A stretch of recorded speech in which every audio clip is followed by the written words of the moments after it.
brand is just about giving survivors a voice after they experience trauma, mainly sexual trauma. And so the reason for this interview today is just to talk about like consent as a whole and why it's so important.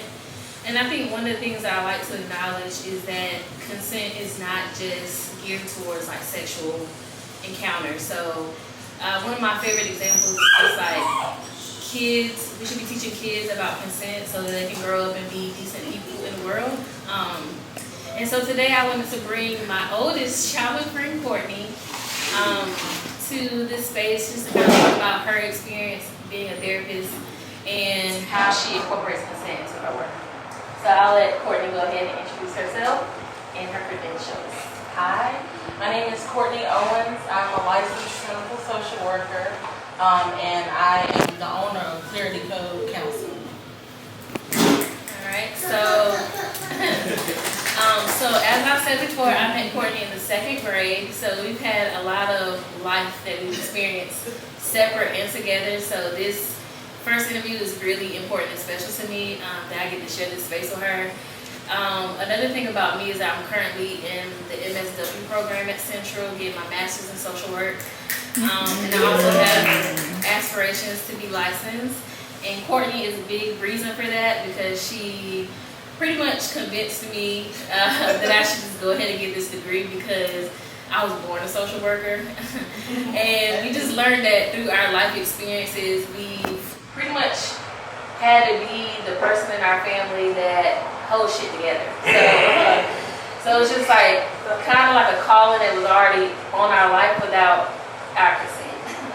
So yeah, it just feels really special to be here with her, and I kind of just wanted to give her flowers and acknowledge her for being the reason I actually went to pursue my master's degree. Wow. So this is what I want to be able to provide for people. I want people to be able to come into a space and to unload and just talk about whatever it is that they need to get off their chest. And so that is kind of how I got to, yes, I need to be a therapist. That's where I kind of figured out what time. My background when I started in social work, I started off in foster care and adoptions. So I worked there for about 4 or 5-ish years doing that. And then I transitioned to the hospital setting. So I worked as a case manager for a few years. And here in the last year and a half is when I really started working in like the mental health field, private practice. And are we still in August? This is August right here. So at the beginning of this month is when I actually opened up my own private practice. So officially, completely. Okay, so I guess I'll insert a little bit of my background here too. I went to undergrad for family and consumer science, and I concentrated in child development. I also knew that I wanted to like help people, but I felt more close to like children, meeting the needs of people that could not communicate fully. And I felt like I was challenged the most in that position because I didn't know how frustrating it was for even a kid to not be able to like express their emotional needs. And so just trying to like find ways to engage them, make them feel comfortable with me was like one of my most rewarding jobs. I feel like it was very hard work, but at the same time it felt I felt the load being lifted off the parents, just having someone come in their house and give them like tools and interventions to like help navigate behaviors and just like emotional regulation. And so even through that job, I felt more called to go back and get my master's because I'm like, wow, there's just so many intricacies when it comes to just dealing with people and especially children. So then after I left that job, I went into the nonprofit world working for a mental health agency. And within that job, I really learned like, okay, I'm actually doing this work that Courtney is telling me about. And I just felt even more of a push to like go back and get licensed or just to get another degree to kind of get more experience under my belt. So through my job, I feel like I'm learning a lot of different approaches to like how there's so many different ways we can help children and families. So my next question to Courtney was, I do want to say that, sorry. Okay. Before you even keep going, I think that is one of like the best things to me about social work is that you can work in any capacity. Like I said, when I started off, I was working with children. When I was in undergrad, I absolutely did not want to work with children because I didn't think I was going to have the patience. Fast forward, that's the job that I find, so I ended up working with them, and I love it. Moving forward, I come and I try to do therapy, and I'm like, oh, I'm going to work with all the kids. I don't work with all the kids. I tried, and I was like, just because it works in this space, it doesn't translate the same way into the one-on-one therapeutic space. And so now I primarily work with adults, but I just think I'm a social worker through and through, so I'm always gonna hype up that career. So I think that's just a good thing, about you getting your MSW. Even if you start, being a therapist or whatever, you can do so many things like what you're already doing. I definitely feel that, and it kind of leads into my next question, which is what is your approach to therapy? So being someone that has had that experience of going to an intake, what is it that you bring to the therapy space that may be different from what other people bring?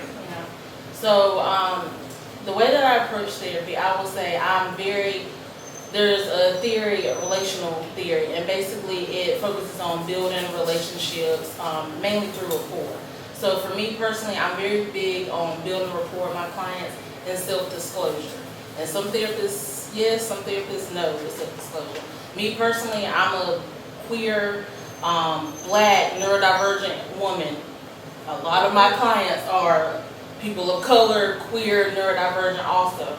And so I feel like it really helps them to see that there is somebody that is like them. A lot of the times they tell me about what they've been through or how their brain works or how they have trouble with executive dysfunction, all these different things, and I can relate to that.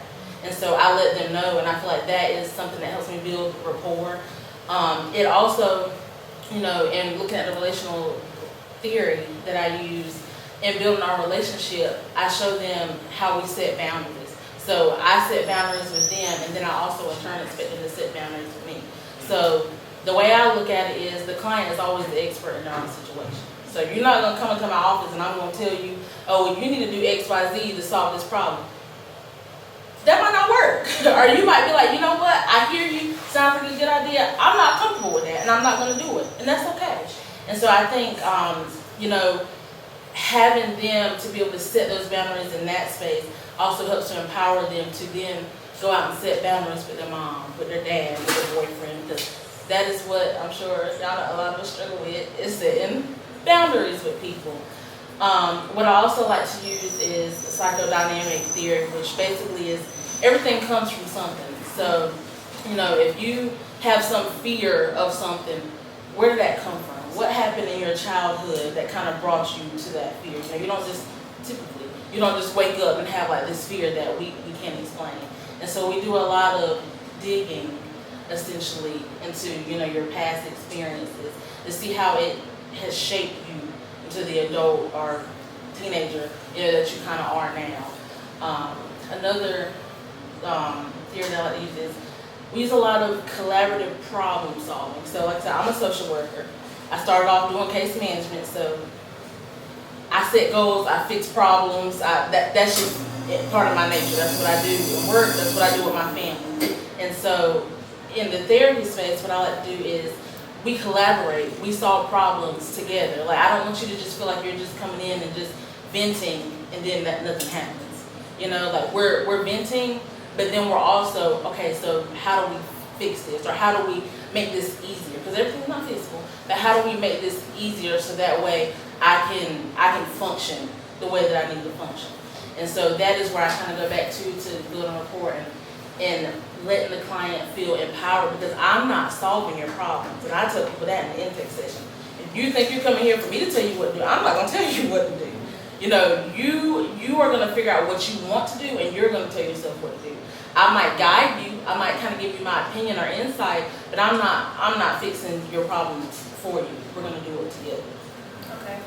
So my next question is, how important is consent in your field? So more so just what is the process of someone coming to your office that might be scared or have never had therapy before, and they feel like you might call their mom or tell their mom what they disclosed to you in the session? How important or how relevant is it in your field? So consent is really big in my field. Of course, whenever I work with adults, you know, we kind of don't have that same, like, you know, call them on, but some of my teenagers, that's something that I make sure to tell them in the intake session. Everything you tell me, and unless you're going to hurt yourself, somebody else, or somebody's hurting you, everything else outside of that is confidential. So I'm not going to tell your mom about the fight that y'all had last week and how you came here to me how you could stand her and da-da-da. I ain't going to tell her all that, you know? And then even with my adults, same thing. Anything that you come in here and tell me, unless you're harming somebody, somebody's harming you, you know, you're going to harm yourself, is completely confidential. In order for me to even tell somebody, say, your primary care doctor is calling me and they want to know something about our sessions, I need a release of information. I can't tell that provider anything unless the client gives me consent to do so. And so I feel like that is like the bread of the consent in my practice. But I feel like I like to take it a little bit deeper and let the client know that I also have to have their consent in general in this session. So like I said earlier, I might tell you, this solution might help solve your problem, and you say you don't want to do that, that's okay. Like, you also have to consent to what we're doing. If I say, let's try some deep breath meditations, and you say, you know what, I tried that 2 years ago, it really triggered me because of this problem or whatever, you know, it brought this up for me, we're not going to do that. So I also need your consent to do whatever we're doing in sessions, because you are always going to have autonomy over yourself. You know, like I'm not an expert to where I'm going to come in and tell you what's going to work best for you. So you always have that piece to say, this is me, this is my body, and this is what I want to do.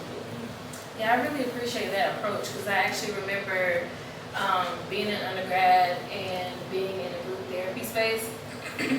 For those of you who might not know, Craig Consent Culture started as Worthy Women NC, and it used to be a support group on Central's campus.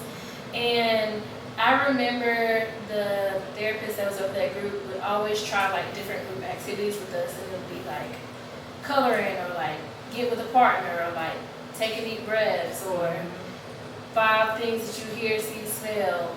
And there was this one particular activity that we did where we had to sit with our backs to the chair. And at the time, I didn't realize like how triggering it was for me to, I guess, like release that control and just be able to sit with my back fully to a chair, because it made me feel restrained. Mm-hmm. And I remember the first time that we had to do it, I was just like, I can't do that. And I think that she made me feel comfortable by saying, you can try it, or you can try it next time. And I think that really kind of like helped me to understand, like, dang, I really do have autonomy over myself. Mm-hmm. And though I'm in a space where this therapist is giving us tools to kind of work through traumatic experiences, I also have the right to say, no, I don't want to do that. That makes me uncomfortable. Mm-hmm. And then I feel like years later, I finally was able to do it. Like, I would even sit up driving, and I never knew how bad that I had it until people would point it out, like, why are you always sitting up and you don't ever like relax? And I was like, I need to go work on this. So I feel like all those experiences kind of have gotten me to where I am today, where I'm realizing like, I can sit back in the seat now. I don't feel triggered by having my back down. And I feel like that goes to show, like, you can come to therapy and we can work on, establishing these tools, but you are always in control of what tools you actually play. Like, yeah. I can give you all of these tools and we can talk about them, but you actually are in control of which ones you decide to use. Yeah. So the next question was, how do you establish trust and goals with your clients? Yeah. So, like I said, I'm really big on rapport. So that's where I'm starting off regardless. I have some clients that might come just to work through some specific trauma. Some clients that might come to do EMDR. Whatever it is that you're coming for. We're going to build a relationship before we just start talking about trauma. And I even, in my intake session, I'll tell people, okay, well, we're going to go over, the traumas that you've been through. You don't know me, and I don't know you. So you can tell me as much or as little as you're comfortable with.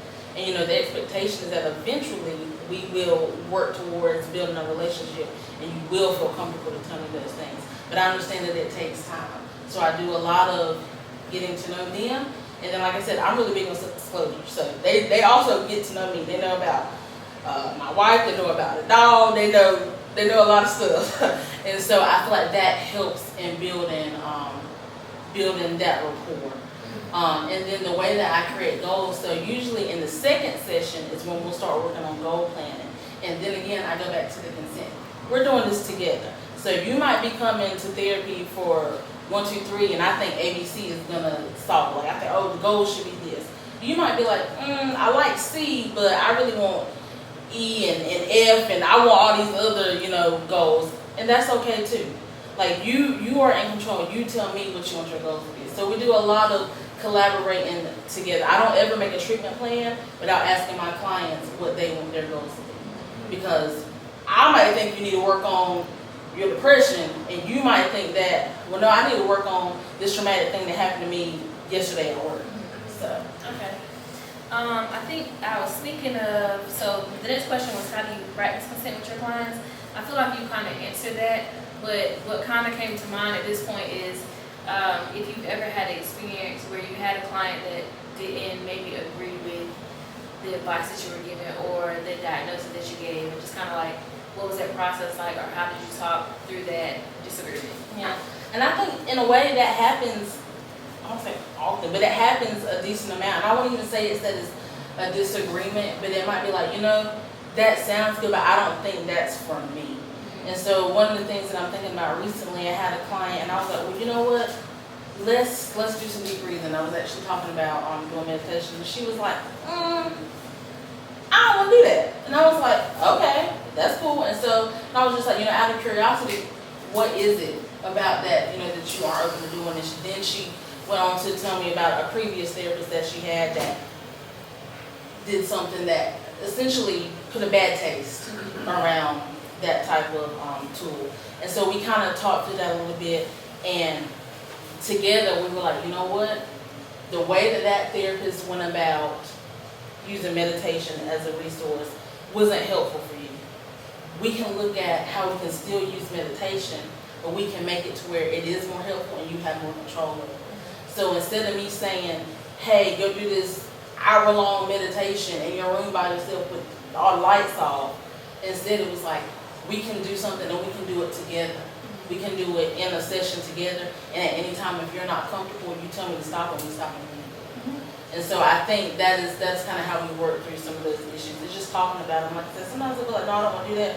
Okay, and you have a reason, even if you don't have a reason, we don't do it. We move on. And sometimes we find ways to collaborate together and figure out how we can use it, but we can use it in a safer way so you are actually comfortable in what we're doing. So in my experience, I feel like I hear a lot of people express that they have like therapy trauma in general. So like kind of what you just said about going to a therapist and feeling like they're not hearing you, or they're not giving you useful tools, or they just don't understand you, or they don't relate to you, or they don't feel accepted by anyone in their family, and you're kind of like adding on to that. So my last question was pretty much like, what are some of the common perceptions that you may hear from your clients when it comes to therapy, or like what is that you would want to put in people's mind about how therapy could be helpful to them? Yeah, I think one of the biggest things that I hear is kind of like you're saying, it's not going to be helpful, or that I don't understand and that I can't relate. And that's true. Obviously, I can't relate to all of y'all. I can't say I've had the same experience as all of y'all, but I can guarantee you there's one experience that I can relate to each of y'all. And so I think that is something that I do, building that connection. So if you had a therapist that, you're a person of color, you should probably go to a therapist that looks like you. That's probably important, Or if you're a queer person, you should go to a therapist that is queer, or that is at least a strong ally. You know what I'm saying? So I think that is the first step in kind of like choosing an appropriate therapist, is making sure that y'all actually have goals that align. And I'm trying to, there's another thing that a lot of people say to me, and it's not coming to me right now, but I bet y'all think about it, and it'll come to me. Okay, and then the last thing that I wanted to ask, outside of this, or what is the type of clients that you have? Like, what type of therapy are you giving to them? So, what do you mean, like just like talk therapy, like? Yeah, like what is your experience in the technique of therapy that you're using? Okay. So a lot of my clients, like I said, they neurodivergent, either confirmed or suspecting ADHD, autism is also something that people are becoming more aware of right now. They are usually, LGBTQ, people of color. Those are kind of like the biggest clients that I have. I have a lot of women.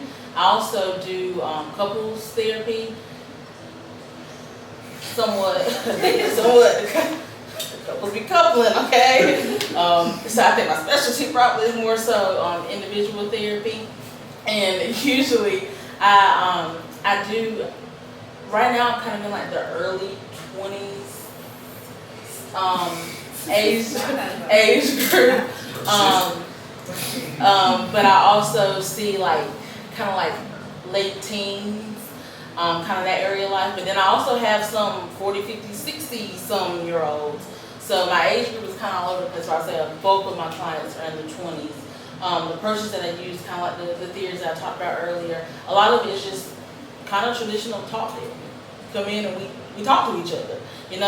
I'm a space for you to come in and actually talk to about whatever it is that you want to say or that you feel like you haven't been able to say.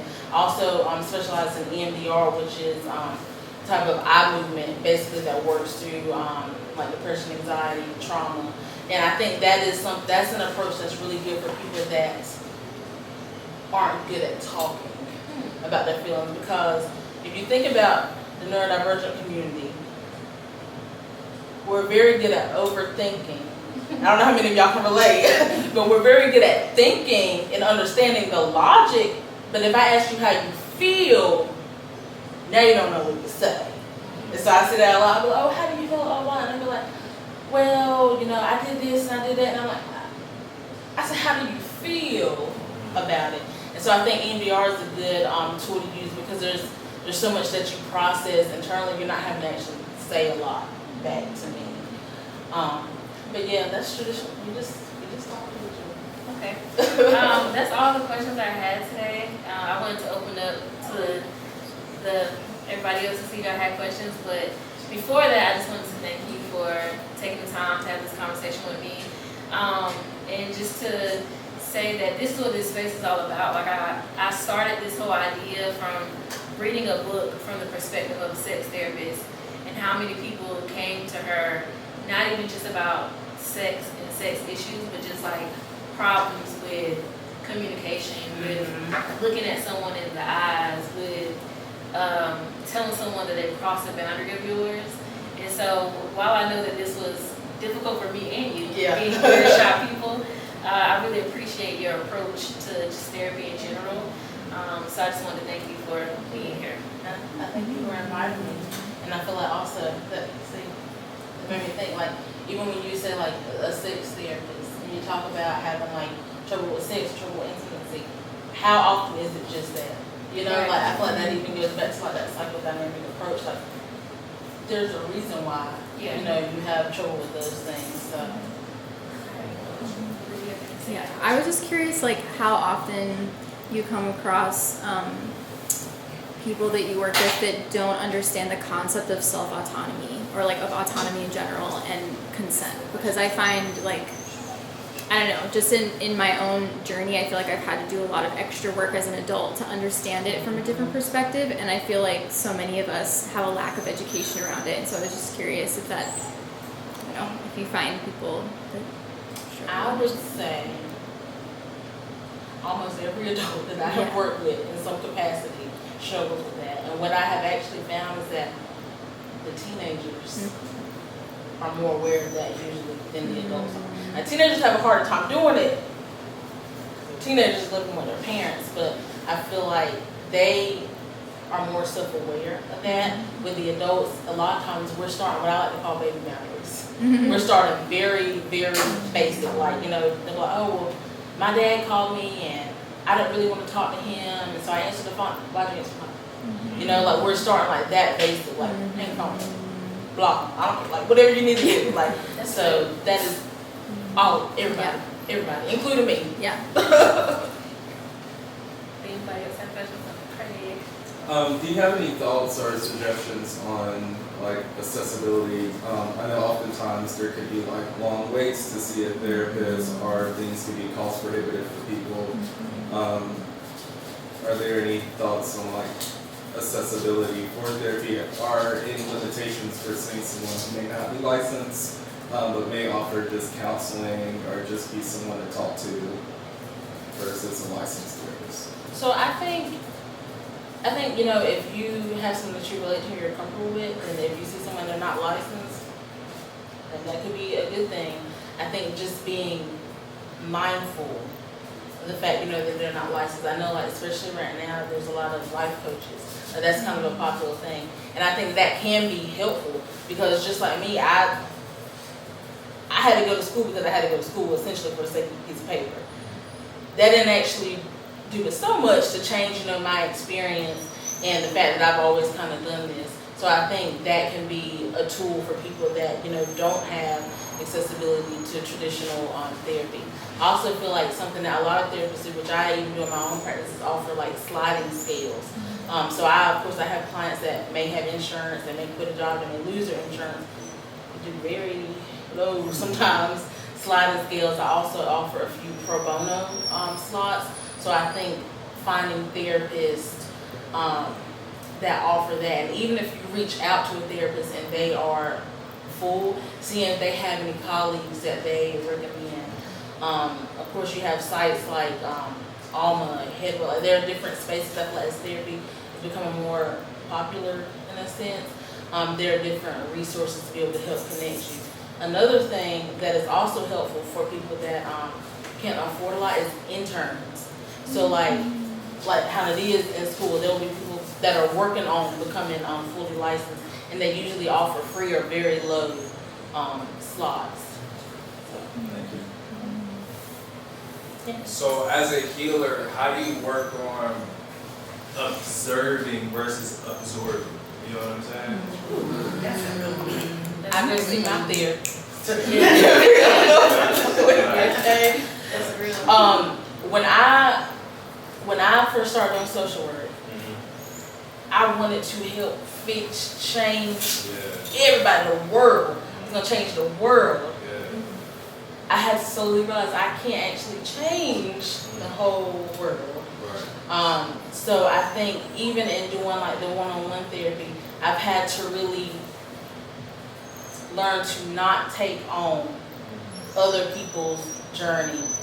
And even if somebody is not healing at a rate that maybe I think they should, that's not on me. Or I can't take it personally and say, oh, well, this person stopped coming, or this person, this happened with that person, and then I start to take it personally. I have to recognize that everybody has to essentially descend and play a part in their own healing, and that is not a reflection of me as a person, which takes a lot, but it's something that I have to basically be mindful of all the time. So it's like a continuation. It doesn't stop, and even like in this work, because something that I really had to lean on and said is going to therapy myself, because I can't take in everything and then I don't have a place to go and release myself. So your therapist should have a therapist. I actually had a therapist tell me before, if your therapist doesn't have a therapist, you shouldn't be seeing them. Just because I feel like in this space, we're always taking on the emotions of so many other people, and that sometimes can feel us leaving depleted. Even as someone that's in school and also working full-time in a mental health nonprofit, I feel like constantly I'm reading assessments of like kids that are going through a lot, and you're just like, it is a lot. You do wish that you can hold your hands out and fix everybody and give them a new family and heal them, but you simply just cannot. But I feel like that the work that we do is just so important because it is ongoing. And I think one of my favorite quotes that I learned from my therapist in undergrad was healing is not linear. And I feel like even through my own journey, that's something that sticks with me because I have days where I feel like, oh, I'm completely healed, knowing that I'm not, Yeah. but just feeling like I've gotten so far, and then one thing can happen, and it can just take me all the way back. And so, I really And I appreciate think it. that's even another thing, like you're talking about still taking you back, is as a therapist being mindful of my own personal triggers. Because you never know when a client is gonna say something that is now gonna trigger something for me. And so being very intentional about that and knowing what my triggers are and knowing how to immediately kind of take myself out of the session, essentially. So I can remain there for what the client is going through. Are there any other questions? Okay. All right. Well, thank you guys for being here. Pat yourself on the back. Hug yourself. And give yourself all the love that you need. Courtney does have a QR code if you wanted to be in contact with her or learn more about her practice. And then if you're looking for a therapist or anything of that sort, I'm sure you can possibly lead somebody to the right place because are you booked up? For right now, So Courtney just launched her private practice and she's already full, so. Let's go. All right. Booked and healing. Okay. That's it, guys. Thank you so much for being Thank here. you. The next session will be with a child play therapist on September 14th. I don't know all of her background, but she'll be here to explain more about her experience with working with kids. So, take care. that's a real